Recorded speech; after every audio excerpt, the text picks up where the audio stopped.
Hi friends, अगर आप हमारे वीडियो को सबसे पहले देखना चाहते हैं तो अभी हमारे चैनल को सब्सक्राइब करें और बेल आइकन दबाएं।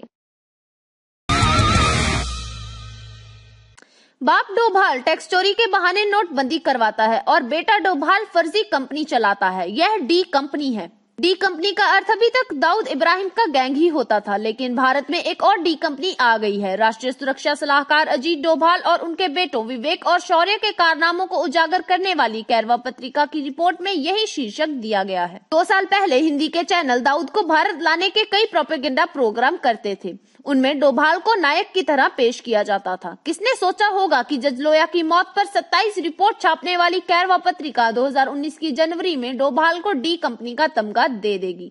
कौशल श्रॉफ नाम के एक खोजी पत्रकार ने अमेरिका, इंग्लैंड, सिंगापुर और कैनम आइलैंड से दस्तावेज जुटाकर डोभाल के बेटे के काले को सफेद करने और भारत के पैसे को बाहर भेजने के कारोबार का खुलासा कर दिया है। इस घोर धंधे को हेज फंड और ऑफशोर कंपनियां कहते हैं। नोटबंदी के ठीक 13 दिन बाद 21 नवंबर 2016 को टैक्स चोरी के गिरोह के अड्डे कैमन आइलैंड में विवेक डोभाल अपनी कंपनी का पंजीकरण करते हैं। कैरवा के एडिटर विनोद होजे ने ट्वीट किया है कि नोटबंदी के बाद विदेशी निवेश के तौर पर सबसे अधिक पैसा भारत में कैमन आइलैंड से आया था। 2017 में कैमन आइलैंड से आने वाले निवेश में 2226% की बढ़ोतरी हुई थी।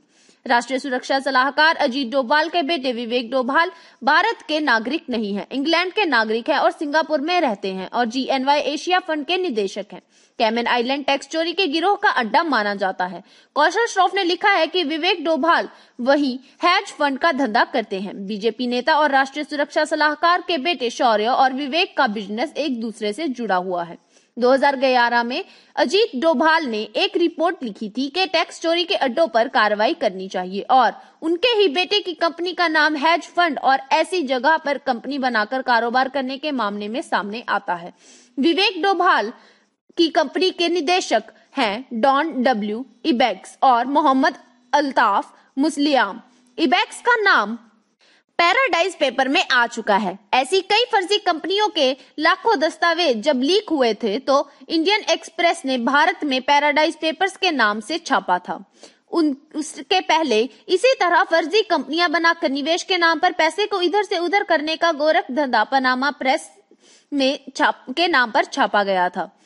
पैराडाइज पेपर्स और पनामा पेपर्स दोनों में ही वर्क्स कॉर्पोरेट लिमिटेड का नाम है, जो विवेक डोभाल की कंपनी की संरक्षक कंपनी है। कैरवा ने अपने रिपोर्ट में लिखा है कि विवेक डोभाल की कंपनी के काम करने वाले कई अधिकारी शौर्य डोभाल की कंपनी में भी काम करते हैं। इसका मतलब यह हुआ कि बहुत बड़ा फाइनेंशियल नेटवर्क चल रहा है। इनकी कंपनी का नाता सऊदी अरब के शाही खानदान की कंपनी से भी है। भारत की गरीब जनता को हिंदू मुस्लिम परोसकर सऊदी मुसलमानों की मदद से धंधा हो रहा है। वाह मोदी जी वाह! हिंदी की अखबार ऐसी रिपोर्ट 7 जन्म में भी नहीं कर सकते। उनके यहाँ संपादक चुनावी और जातीय समीकरण का विश्लेषण लिखने के लिए होते हैं।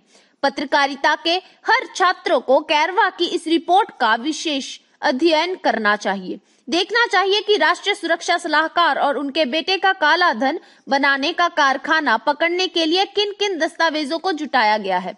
ऐसी खबरें किस सावधानी से लिखी जाती हैं, यह सब सीखने की बात है। हम जैसों के लिए भी। मैंने भी इस लेवल की एक भी रिपोर्ट नहीं की है। माइंड द न्यूज रूम की report. Thank you for watching our video. अगर आपको हमारी वीडियो पसंद आई हो तो इसे लाइक जरूर करें और हमारे चैनल को सब्सक्राइब करना ना भूलें।